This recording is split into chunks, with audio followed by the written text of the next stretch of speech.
Good evening, ladies and gentlemen. Welcome to tonight's edition of HR Mentorship Learning Series. Tonight, we'll be looking at a very critical, crucial topic, leadership and delegation.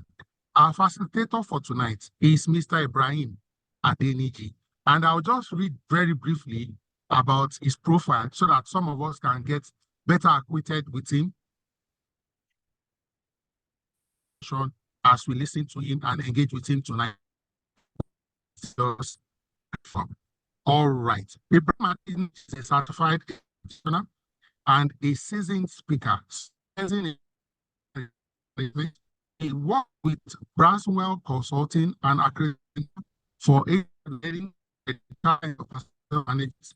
He's a result-oriented individual with cross-industry experience, that cuts across investment banking, real estate, construction, insurance, hospitality, outsourcing.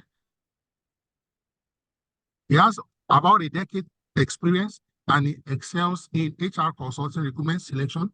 At the moment, he currently serves as the HR team in the management position at Resource Intermediaries Limited, which is an HR consulting and outsourcing firm. He focuses primarily on manufacturing and moving consumer goods, FMCG. Beyond his professional accolades, Ibrahim is a passionate advocate for good governance, elevation in Nigeria. He has contributed as an executive member of the Good to Great Manager Circle, an international leadership and management mentor initiative.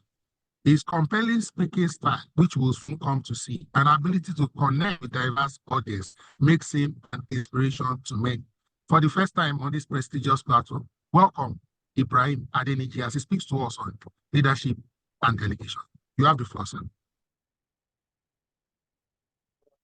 Thank you very much, Mr. Yemi, and good evening to our participants, ladies and gentlemen. Just like he has mentioned, my name is Ibrahim Adeniji, and I will be your facilitator for today's section on HR Mentorship Program. And today's topic will be leadership and delegation. And I'm sure we all understand the role of leadership in the world of work and our society today. And this is at the forefront of the workplace, leadership and delegation. So I'll be taking us on a ride, and I will implore us to please stay till the end. And also I would like to mention that we have a gift for an active participants for today's section towards the end of this particular program. So stay tuned, and I would like to have your full contribution. So I would like to start by saying, what are your expectations for this kind of section, especially on this topic, leadership and delegation? So let's quickly look at the objectives of this section. I would like someone to please confirm if you can hear me clearly and as well see my screen so that we can be on the same page.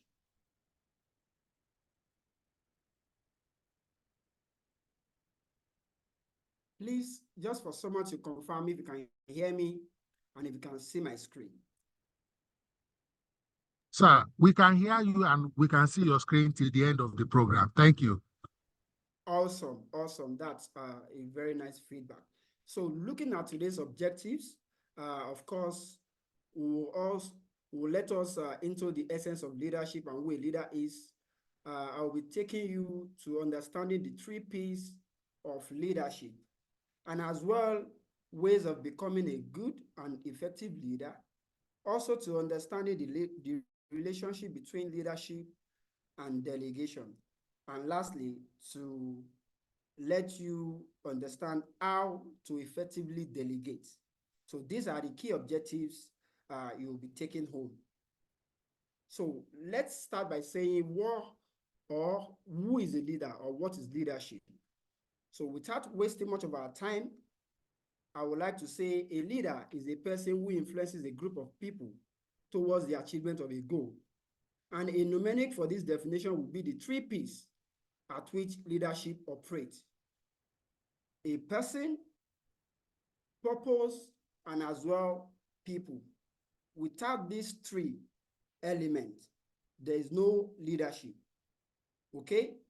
And as well, leadership is a process by which a person influences others to accomplish an objective, right? So looking at leadership, having position, title, rank, or degrees doesn't qualify anyone to lead other people. And I'm sure you will agree with me on that. And as well, the ability doesn't come automatically from age, as we've seen in time past. Experience or how long one has been at work either cannot make you a leader automatically.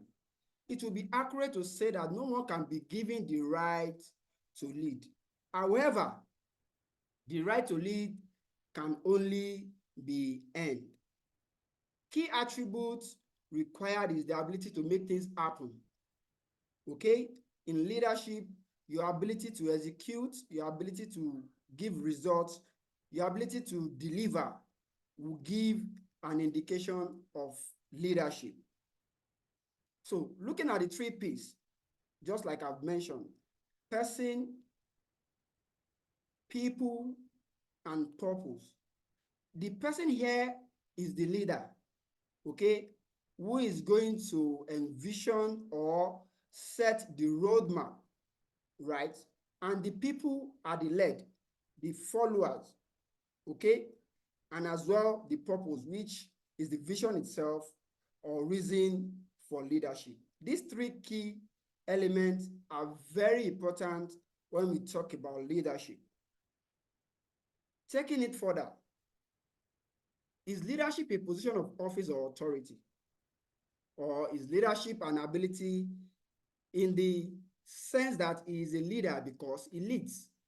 We all may know or hear of people who are in position of leadership, right? But who are not providing leadership. And I'm sure we can all resonate with this. A position of office is no guarantee of leadership, but it helps in the sense that a leadership position usually commands a listening ear from its people, and that is a good starting point for anyone who desires to be a leader. A leader, by its meaning, is one who goes first and lead by example, so that others are motivated to follow him or her, and this is a basic requirement. So to be a leader, a person must have a deep-rooted commitment to the goal that he will strive to achieve even if nobody follows him. So just like I mentioned the other time, this is the person who is going to set the roadmap, who is going to have the vision. And you must set a clear vision as a leader for you to have people buying into such vision or idea before they decide to follow you. So let's move on. The purpose, which is a requirement for leadership, right? A requirement for leadership is personal vision and the ability to visualize your goal as an accomplished fact, a thing already achieved. You know, the very essence of leadership is that you have to have a vision. You can't blow an uncertain trumpet, and that is by Theodore Hesburgh. A visionary who can't manage won't get anything done. And a manager without a vision won't get far either.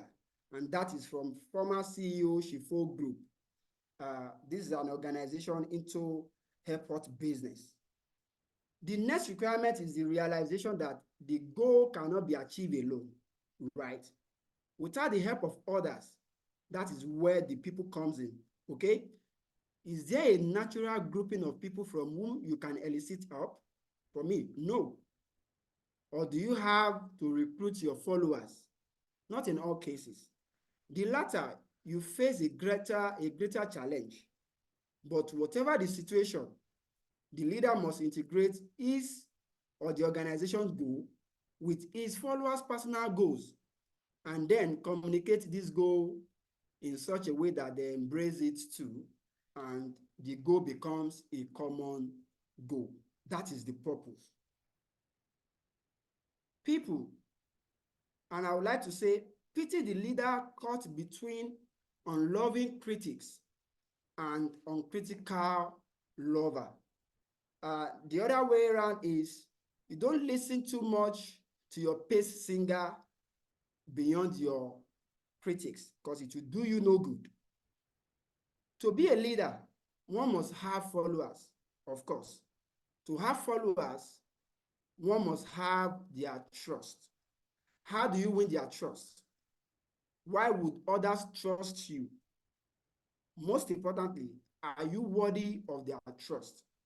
And why are some individuals more effective than others at influencing people? Effectiveness in leadership has been attributed to one, persuasion skills. As a leader, your ability to influence and persuade people. Two, leadership style, your charisma, your style. And lastly, personal attributes of the leader. Okay, these three key elements are what bring out the effectiveness of good leadership. What kind of leader would you want to follow, if I may ask? The key to becoming an effective leader is not to focus on making other people follow you, but on making yourself the kind of person they want to follow. Just as it is, we all see fault in other people, and especially the people in position of leadership. And the question is, are you doing anything differently from what those people are doing? And if you also find yourself in that position of leadership, how better would you perform? So the question to ask is, what kind of leader would you want to follow and would you want to see? And you also can become that kind of a person. Can others trust you to take them where they want to go? That's a question for you and I. So this is where I would like to hear my participants speak and also contribute. And if you can see this pictorial screen, which among the two is a good leader? We have the chicken here with the chicks. The chicken is right in front of the chicks, taking the lead, and of course, walking them around. And as well, we have the duck walking right beside the ducklings, or to say behind them, allowing the ducklings to go around on their own and while it follows behind.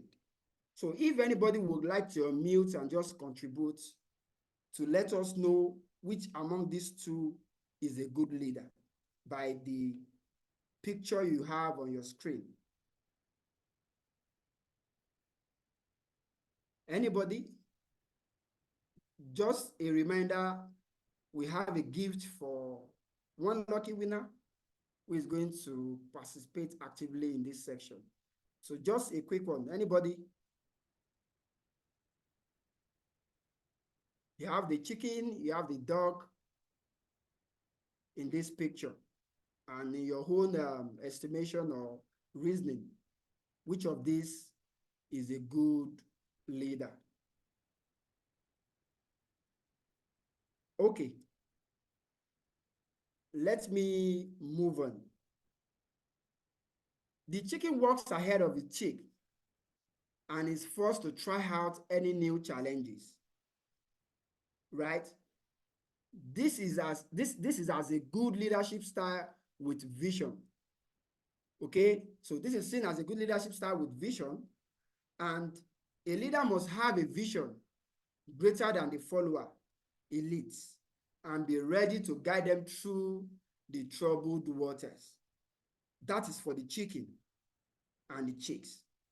On the other hand, we have the duck, which lets the ducklings lead the way as it follows behind. Okay, he's also a good leader with an art of delegation. And mind you, we are treating leadership and delegation. So letting the rookies try out their new ideas as they tag along, ensuring no one is left behind. These are the key attributes of these two animals in the picture we've just seen. So if I may ask, which do you prefer? The chicken style or the dog style? Again, if anybody would like to contribute, just quickly tell us which one will you prefer and why.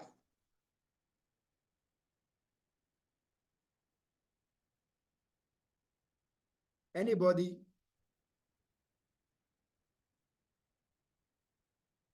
Okay. Um, since there is nobody to try out that, I would like to say neither of the styles alone can lead to success, but the combination of the two creates really exemplary leaders.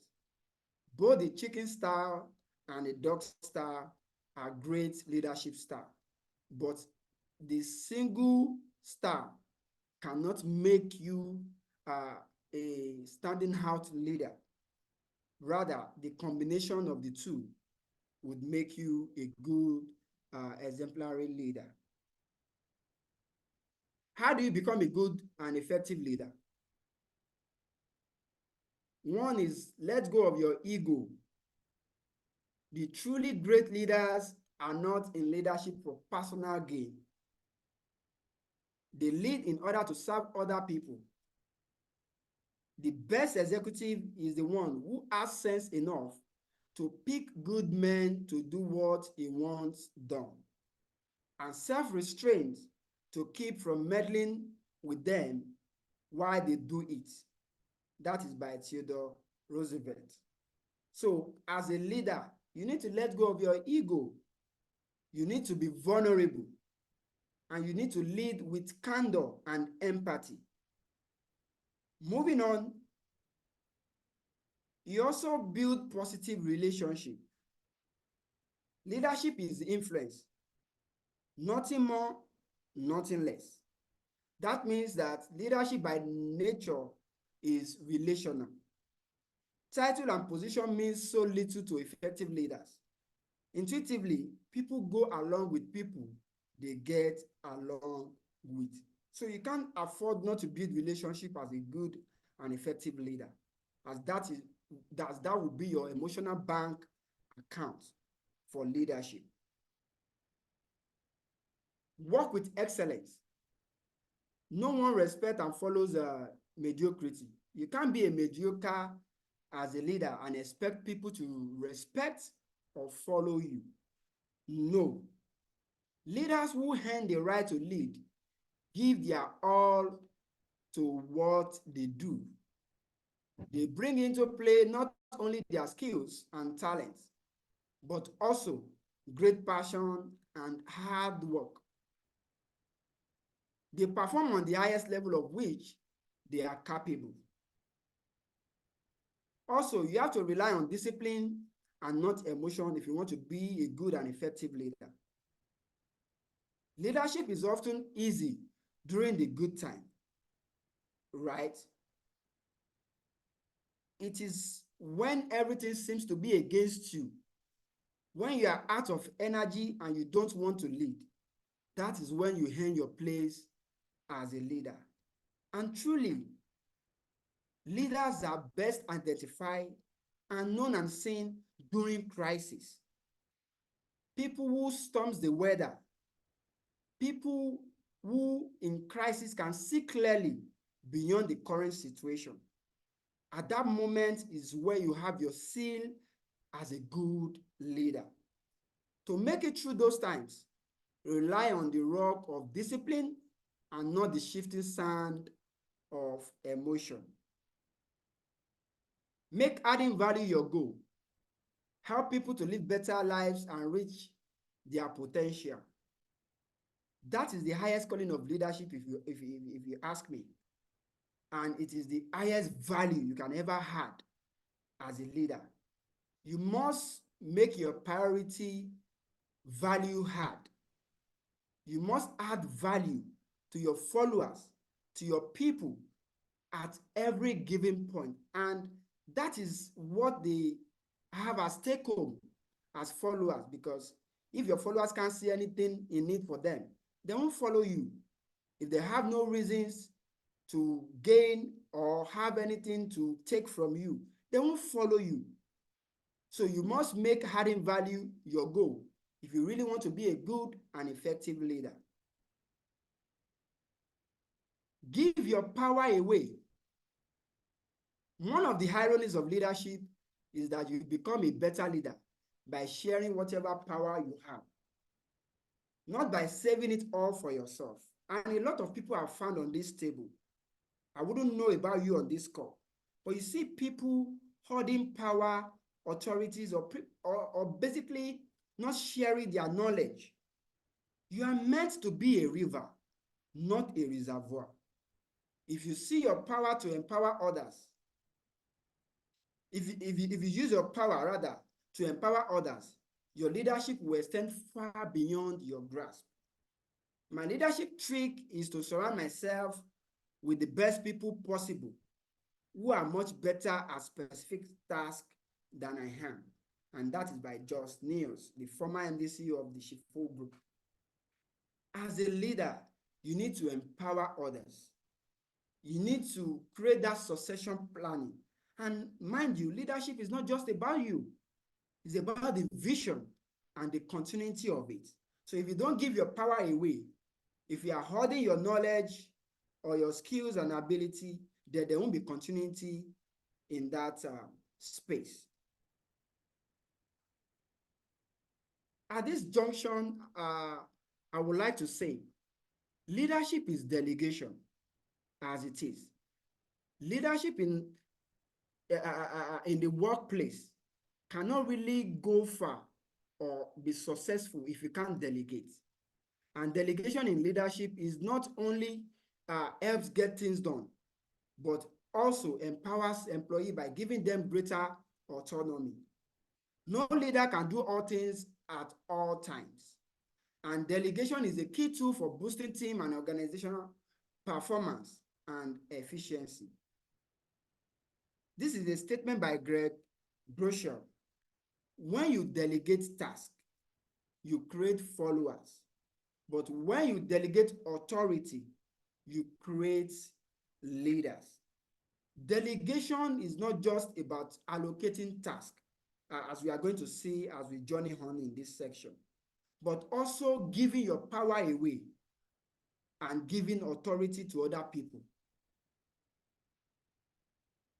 Delegation and its overview. Delegation is to give or entrust one's authority, function, or the like to another. Allocation of tasks is not delegation. Whilst the dividing up and allocation of work tasks is still essential, it should not be confused with delegation. As we will see, there's a subtle but important distinction between the two. Rather than delegate, many managers and team leaders state that it is easier to do it myself. Past delegation failures also led to the belief that it is quicker and easier to do it myself. And this is just another form of micromanagement. Delegation is not easy. However, that is an excuse rather than a reason. When to delegate? When creating a succession planning. We already mentioned that as a leader, you need to focus on the vision. And the success of the vision also simply means you creating a succession plan, empowering others, giving authority away, and giving power to other people. So you are to delegate when you really want to create that succession planning and you are intentional about the vision of the organization or group. Also, when you are spending too much time on day-to-day tasks with no time to think about the big picture, that is also the high time you delegate as a leader or a manager. The third one here says, when you have someone working for you who could do higher value work. Okay? Sometimes you see a team member who possess higher responsibility or probably higher capability, but their current responsibility is not rich enough. And at that point, you might lose that individual. Okay, so you might also delegate some higher responsibility at that level to that individual just to equip them and also prep them for future and higher responsibility since they already have the capability. Also, when you can see the potential of someone and you will lose that person unless he or she is stretched. This is also related to what I've just mentioned. Okay, if any of your team members, colleagues, or subordinates, okay, are with greater potential, you also need to key into it and equip them and brushing them up for future and higher responsibility. You need to stretch them, okay? Then when you need a new way of tackling a task that comes up regularly, that is also another time to delegate. Then when you want to see what a promising person is capable of, it is also a good time to delegate to that kind of a person. And lastly, when building team capacity. And if you notice, this whole conversation is still on building capacity as a leader and as a manager, because that is the best way you can get things done and achieve and also ensure a good succession planning, okay, and continuity of the organization's or group vision. Delegation must be smarter. A simple delegation rule is the SMARTER acronym. And I'm sure few persons can tell what the SMARTER acronym stands for. It's a quick checklist for proper delegation. So delegated task must be one, specific. You need to be specific with whatever you are delegating as a leader and as a people manager. You have to be specific as to the assigned task to the team or this individual.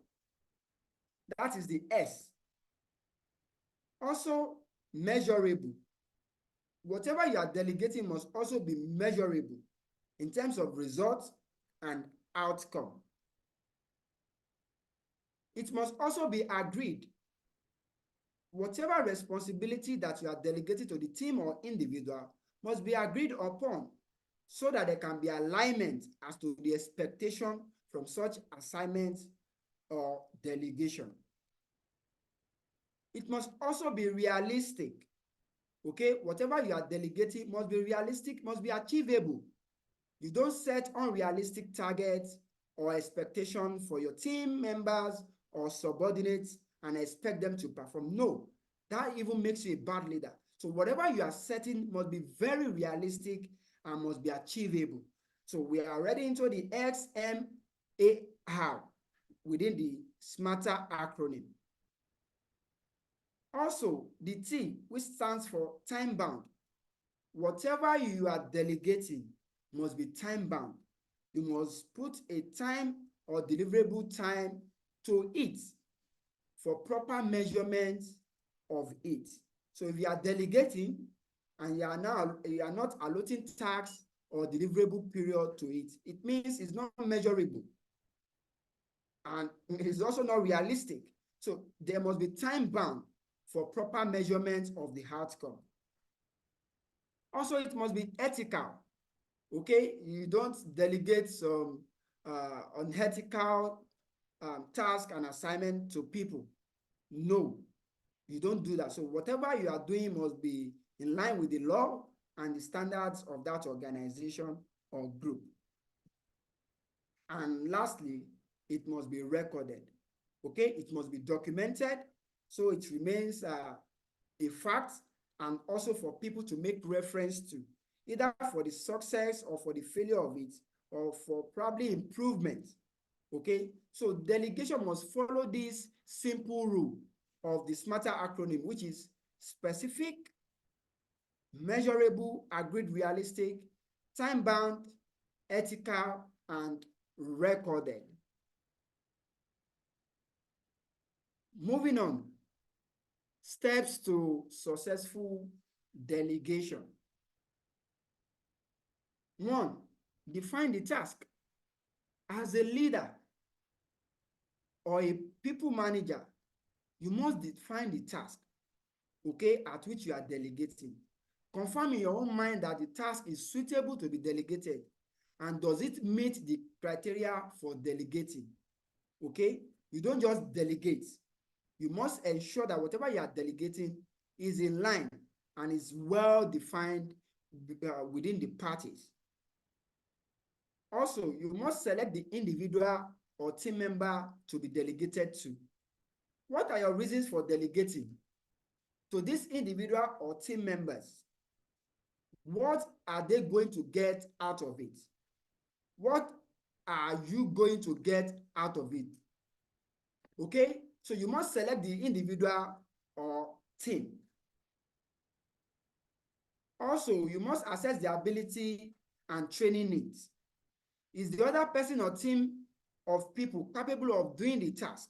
You must ask the question before you delegate. Do they understand what needs to be done? And if not, you can't delegate. You also explain the reasons for delegation to the parties involved. You must explain why the job or responsibility is being delegated and why to that person or group of people, the importance and relevance of it, okay, and where does it fit in the overall scheme of things. So all these things must be in place before you go ahead and delegate, and there must be a clear explanation as to why you are delegating to either group or individual. You have to also state the required results when you are delegating as a leader. What must be achieved must be clearly stated. You clarify understanding by getting feedback from the other person. How will the task be measured? Make sure they know how you intend to decide that the job is being successfully done. So there must be a clearly stated expectation at which the parties will agreed upon, and that is the result or the outcome. So you must state the required result that is expected at the end of the assignment. Also, you have to consider resources required. Discuss and agree what is required to get the job done. Consider the people, location, premises, equipment, money, materials, and other related activity. Because the truth is that sometimes when you are delegating, it might cost you higher resources than you getting it done yourself. And whatever you are trying to achieve or the end result would be might not really worth it if you are not careful. So you must consider the resources required when delegating and be sure it is within the space of which you can accommodate either as a group or as an organization. Okay, you must consider the resources required when delegating. Also, you must agree the deadlines. This is also synonymous to the smarter acronyms and rules. When must the job be finished? You have to state it and let the party be aware, okay? Or if it's an ongoing duty, when are the review dates? Okay, when are you going to check the progress of the assignment or the task? When are the reports due? Okay, and if the task is complex and has part or stages, what are the priorities? So these are the questions you ask yourself before you go ahead to delegate. And you must make sure that you tick all the boxes. If not, the outcome will not worth it and will also demean or will defer the purpose. Also, you have to give support and also communicate, just like we've been saying. You have to communicate, communicate, communicate. From the outcome, the expectation, the timeline, you have to communicate and give support. Think about who else needs to know what's going on and inform them. Involve the other person in considering this so they can see beyond the issue at hand. So you have to involve other parties as well to know what is going on within the team or the organization. Do not leave the person to inform your own peers of their new responsibility. Just for example, as a manager, you are delegating to your subordinate to represent you in a management meeting. You don't want the subordinate to be the one showing up in the meeting and just informing the team to say, my boss is not available. No, you have to take that responsibility, and the onus lies on the manager to inform the peers or the stakeholders to say, I'm delegating my responsibility as it is. Also, you have to warn the person about any awkward matters of politics or protocol. Just in case you are delegating and you are much aware that there's a politics or protocol that might hinder the success of that particular exercise. Okay? So at that point, you have to inform the other person. Okay? You have to let them know that there is a politics that you need to be aware of. Okay, and might hinder you from achieving this particular task. So this is how to go about it. You need to give them that support so that there won't be nobody will sabotage the process and as well the end result. And lastly, on these steps, feedback on results. It is essential to let the person know how they are doing and whether they have achieved their aims. If not, you must review with them why things did not go to plan and deal with the problems. You must absorb the consequences of failure and pass the credit for success. And for me as an individual, I've seen this couple of times within the leadership space where leaders are quick to take credit for success and passes on the failure to the team members. No, that doesn't make you a good leader. A good leader, as a matter of fact, will criticize you privately and praises you in public. So, to create confidence and to make you the go-to person. Because trust me, if you are a leader and your people can't come to you for basic ideas, for basic advice, then you're a bad leader. You need to check yourself. You really need to check yourself. So as a leader, you must take responsibility for failures. Of course, success is for group ownership. But again, you have to give credit to your team members and as a leader. So you let them understand the success, of course, is on the team. And you take responsibility for the other way around. So these are the steps to successful delegation. And I would like to state in conclusion, delegation is an important management or team leader activity, okay? And it is very key for leadership position. Effective delegation is an important leadership skill, okay? Effective leaders use delegation to balance workloads and provide followers development opportunity. Also, good delegation creates a positive and motivating environment. And lastly, leadership is a calling so dear and determined to be a different person and a different leader. And we've come to the end of this section. And at this point, we would like to take your feedback and possible question. And I would like to say thank you for waiting till the end of this section. And once again, my name is Ibrahim Adeniji. And of course, you can reach me in all of these social media platforms and as well WhatsApp. And I would like to take your question.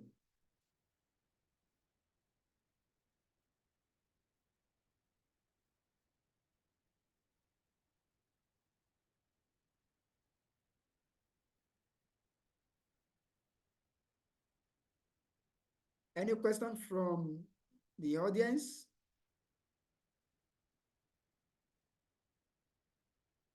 Oh, I think I'm seeing some feedback and chat from the question I asked earlier. I thought Mr. Ayemi would pick those questions, but let me just go ahead and just read them. Okay. When I asked the question of who amongst the two animals is a good leader?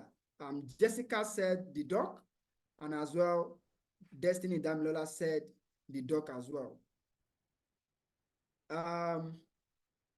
Blessing here said both are good leaders, but depends on the situation. Okay, Destiny said the chicken and the dog. Oh, thank you for that contribution. I didn't see this on time. But if you have any question, please go ahead and unmute and ask your question.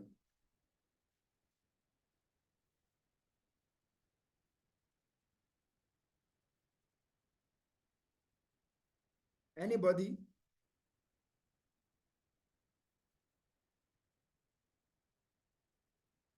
Thank you so much, sir, for that insightful session. Thank you so much. I don't think we have any questions or contributions. I think it's a convenient place to wrap it up. I must thank you most sincerely, Brian Madenege, for sharing your wealth of experience with us. We hope to reach out to you some other time. Ladies and gentlemen, please let's enjoy the rest of our day. Good night, everyone. Thank you. Thank you. Thank you.